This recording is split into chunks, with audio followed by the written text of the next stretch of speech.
Normally I start these videos and dive right into whatever the news is. But as a lot of you are looking at this now, you're probably thinking, what is with the hat? Well, I just listened to a great podcast out of England, the Futsalsa Podcast. I got to tell you guys, it was fantastic. It was a great listen from two guys in the know in futsal in England. They're going to be really cutting it up, having some fun, but also being serious about the sport and getting the news out there on what's going on in England. And I referenced a lot of what they talked about in a personal conversation I had with them to put this video together. And one of the things they covered in the podcast was the worst haircut of the season last season. And I am due for a haircut. Couldn't get in till tomorrow. So at the risk of not getting judged on my current hairstyle, I am going to wear a hat for this video today. But let's get right into the news. Big stuff out of England as the FA National Futsal Series and LNFS England, which is a spin-off from the Spanish LNFS that used to run the main league in Spain, are now working together to create a futsal ladder for teams competing in the country of England. Really cool stuff. Brings a lot of unity to the sport. Two leagues that beforehand were maybe competing for audience, now working together. You're going to see the LNFS teams round out a tier 3 style of the ladder where it's very regional. You're going to see the Midlands primarily facing each other, a North and a South division. And then there will be promotion opportunities for them to get into tier 2.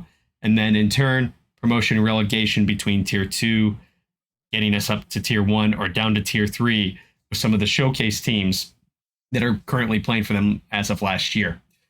So what does that mean for tier 1?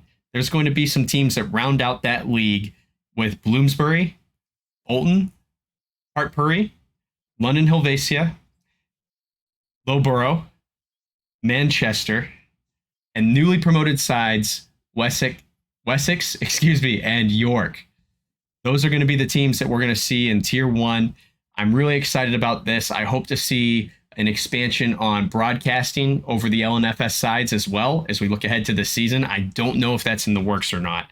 But when you think about where England was a few years ago during COVID, their national team and futsal budget got completely axed essentially overnight. Nobody saw it coming. And it looks like futsal is making a slow but steady recovery in a healthy manner in England. A phoenix rising from the ashes from our friends across the pond. I wish everyone involved in futsal in England the best of luck this season. I wish the guys over at the Futsalsa Podcast the best of luck in their endeavor. I will be putting a link to their Spotify in the description. I strongly encourage you guys to check them out.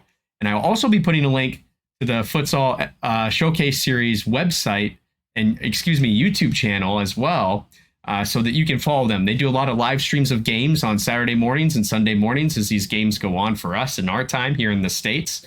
I love the production value. There's replays, commentators, quality video. I think you guys will really enjoy it. So I hope you guys dig into this and enjoy the league as much as I did last season, especially with it becoming a little more healthy with the addition of this third tier. And until next time, I hope you guys play with your soul.